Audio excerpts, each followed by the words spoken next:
Menteri Keuangan Sri Mulyani udah bilang kalau misalkan generasi milenial dan Gen Z bakal kesulitan buat beli rumah karena kenaikan harga yang sangat signifikan ditambah lagi gak masuk akal yang bikin jadi faktor utama kenapa Gen Z dan milenial bakal kesulitan punya rumah di masa depan. Kita itu nggak bisa menolak fakta kalau misalkan harga rumah yang sangat melambung tinggi dan gak masuk akal ini gak berbanding lurus ataupun tidak mempunyai keseimbangan dengan kenaikan gaji yang kita terima.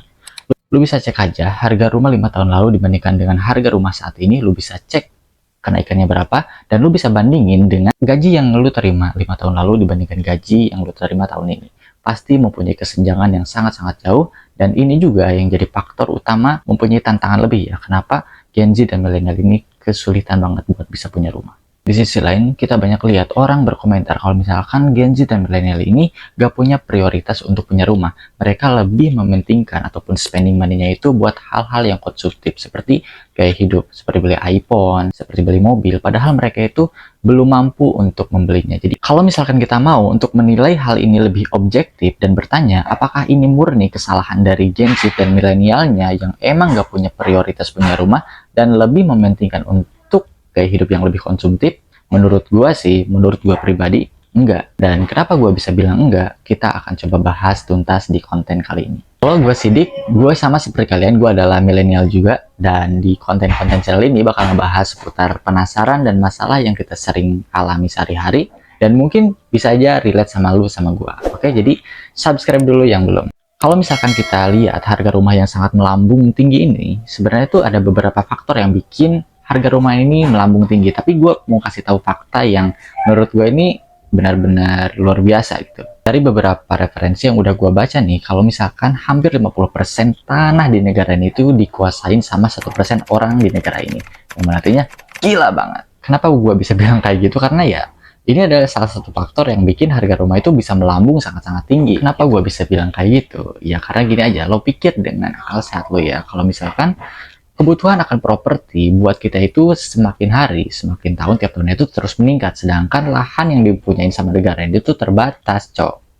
Jadi ya wajar-wajar aja kalau misalkan harga rumah bisa melambung gila banget.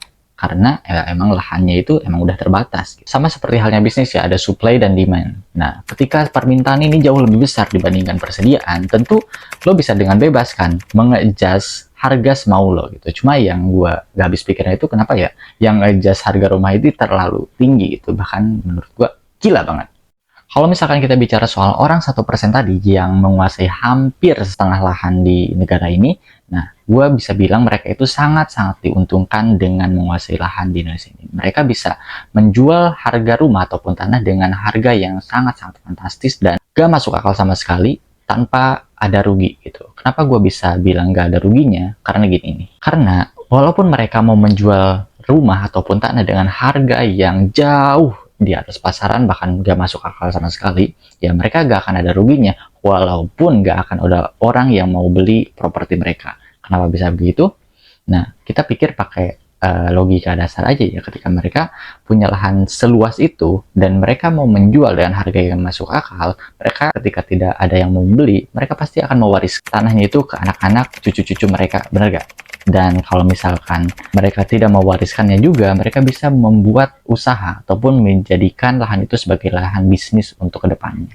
Jadi ya, walaupun mereka menjual dengan harga yang melambung tinggi, tetap gak akan ada ruginya sama sekali. Mereka bisa memanfaatkannya di masa yang akan datang. Gitu. Menurut gua, ini tuh adalah faktor ataupun fakta yang sangat-sangat menarik kenapa harga rumah di Indonesia ini bisa melambung sangat tinggi dan gak masuk akal gitu ya. Walaupun ada beberapa faktor yang bakal gua bahas juga di video ini, jadi lu subscribe dulu nih yang belum subscribe. Misalkan kita tarik lagi ke belakang, kenapa Gen Z atau milenial ini bakal kesulitan buat punya rumah ke depannya? Karena ya backlognya itu sendiri. Nah, kalau backlog sendiri itu artinya apa? Istilah gampangnya itu backlog adalah kesenjangan total hunian dibandingkan dengan kebutuhan masyarakatnya gitu.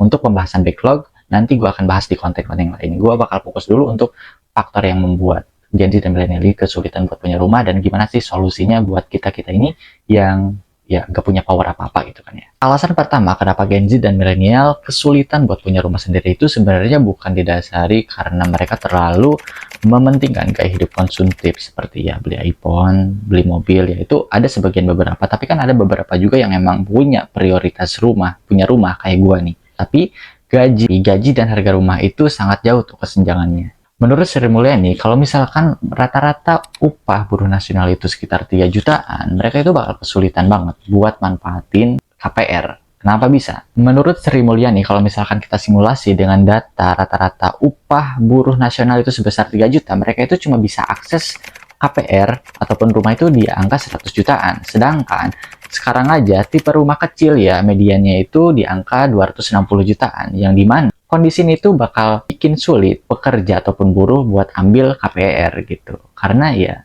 dengan gaji rata-rata yang 3 juta, mereka tuh cuma bisa akses di harga rumah yang 100 jutaan. Alasan yang kedua adalah kenaikan harga rumah yang tidak sebanding dengan kenaikan gaji yang diterima per tahunnya para pekerja ataupun milenial. Dari sini aja kita bisa melihat ya, kalau misalkan kita menilai Gen Z dan milenial itu hanya mementingkan kebutuhan atau gaya hidup yang konsumtif doang, menurut itu komentar yang kurang bijak. Karena di sisi lain banyak juga milenial dan Gen Z yang punya prioritas punya rumah tapi nggak punya kemampuan untuk membeli rumah. Gitu. Jangankan kita beli secara cash gitu kan. Itu KPR aja kita cuma bisa akses rumah di harga 100 jutaan. Sedangkan median rumah kecil aja 260 jutaan. Sangat tidak bijak kalau misalnya kita pukul rata dan berkomentar kalau misalkan Gen Z itu gak punya prioritas punya rumah. Sedangkan kenyataannya mereka itu gak punya power untuk membelinya gitu. Kalau misalkan lo bertanya kenapa kenaikan gaji cuma beberapa persen gitu ya, single digit, sedangkan untuk kenaikan harga properti itu bisa gila-gilaan ya naiknya. Ya seperti yang gue bilang di awal tadi. Kalau misalkan orang yang punya lahan itu bisa nge-markup harga dari properti ataupun tanahnya sesuka hati mereka. Mereka gak ada masalah, mau ada yang beli ataupun enggak, ya mereka gak ada ruginya sama sekali, karena mereka bisa mewariskannya ke anak cucu mereka, ataupun mereka bisa bikin tempat bisnis, ataupun membuat bisnis di lahan yang mereka punya. Alasan yang ketiga kenapa Gen Z dan milenial kesulitan punya rumah adalah keterbatasannya program dari pemerintah. Iya, jadi selain keterbatasan lahan, pemerintah juga punya keterbatasan soal programnya. Kalau misalkan kita lihat di tahun 2022, pemerintah itu udah mencoba memberikan solusi kepada kita-kita yang kesulitan punya rumah dengan memberikan program rumah bersubsidi di angka 160 sampai 200 jutaan. Dari yang gue baca, sampai akhir tahun 2022 kemarin, pemerintah baru bisa menyalurkan program rumah ini sampai 1,16 unit.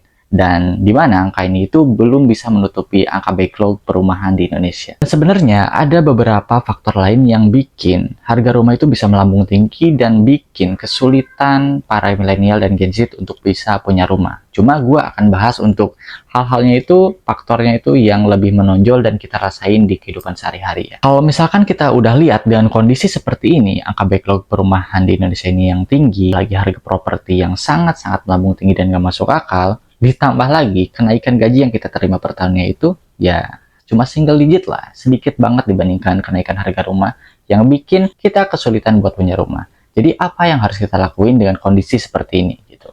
Yang pertama, dan gak bisa ditawar sama sekali oleh kita, bahkan gue sekalipun, gue harus nge-force diri gue gitu ya buat ngelakuin hal ini, yaitu nge-improve skill gue, mengimprove skill set gue agar gue bisa naikin income gue tiap bulannya gitu. Menurut gue kalau misalkan kita masih punya income yang sangat terbatas dan gak memungkinkan untuk kita berinvestasi seperti di deposito ataupun instrumen-instrumen investasi yang lain, ya menurut gue jangan dulu memikirkan investasi, apalagi menabung dalam bentuk kertas ya ataupun di ATM.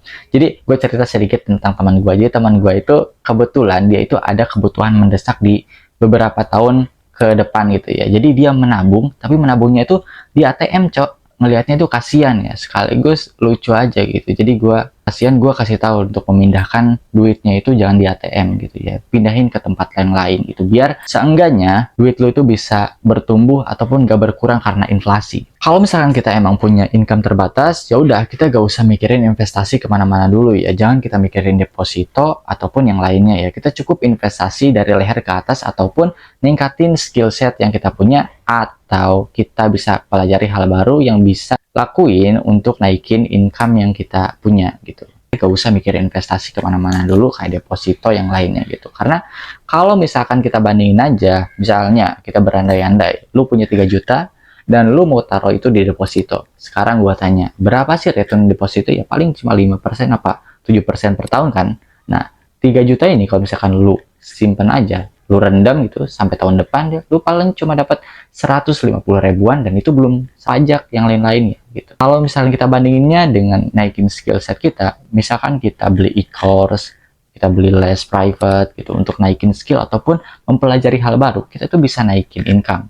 Misalnya ketika lu udah balik kerja, lu bisa nge-freelancing jadi digital marketing, copywriter, afiliator yang masarin produk orang lain. Seenggaknya lu jadi punya income minimal ya mungkin 500 sampai 1 juta per bulan. Yang dimana kalau misalnya kita compare dengan return dari deposit ini terlalu jauh gitu ya. 150.000 per tahun dibandingkan 500.000 sampai 1 juta per bulan. Lu mau pilih yang mana? Tentu kalau misalkan gua pasti lebih untuk ningkatin skill gua, karena untuk kondisi gua saat ini, untuk investasi bakal mempunyai return yang kecil, karena menurut gue investasi itu adalah kelipatan ataupun compounding gitu. Hal kedua yang bisa lo lakuin untuk bisa segera punya rumah adalah membuat perencanaan keuangan sejak dini. Jadi dengan kita membuat perencanaan keuangan, kita bisa tahu nih yang mana prioritas, yang mana konsumtif, yang mana kebutuhan pokok gitu. Simpelnya dengan kita punya perencanaan keuangan, duit kita itu gak akan keluar dari pos-pos yang udah kita set sedemikian rupa demi mencapai tujuan yang kita punya. Seenggaknya dengan kita punya perencanaan keuangan, kita jadi punya prioritas karena ada tujuan yang kita ingin capai. Misalnya, karena gue pengen punya rumah segera gitu ya, walaupun dengan proses yang sedemikian rupa, gue bisa memperketat pengeluaran gue yang awalnya out of control jadi dalam under control gitu. Itu adalah simplifikasi dari perencanaan keuangan gitu. Kalau misalkan lu masih belum paham juga soal perencanaan keuangan, mungkin kita bisa pakai dulu formula 50-30-20 ya, walaupun ada beberapa orang yang nggak make formula ini karena memikirkan spending gap-nya gitu ya. Jadi pengeluaran tuh harus sama, sedangkan pemasukan ataupun yang diinvestasikan itu harus lebih besar gitu. Bedanya dengan 50-30-20 ini ada space ataupun spare buat kita menghabiskan untuk hal yang konsumtif gitu. Buat lebih jelasnya, nanti gue akan bikin video ataupun konten terpisah tentang personal finance yang membahas seperti kayak formula 50-30-20. Nanti gue akan bikin videonya secara terpisah. Jadi, buat lo yang belum subscribe, silahkan subscribe dulu channel ini ya. Buat lo yang suka video ini dan merasa video ini bisa bermanfaat buat lo, bisa mengebuka pikiran lo, gue mohon banget buat lo like video ini dan share video ini ke teman-teman lo. Mungkin video ini bisa membuka pikiran mereka juga yang bertanya-tanya kenapa harga rumah ini semakin melambung tinggi dan kenapa Gen Z dan milenial seperti mereka susah buat punya rumah.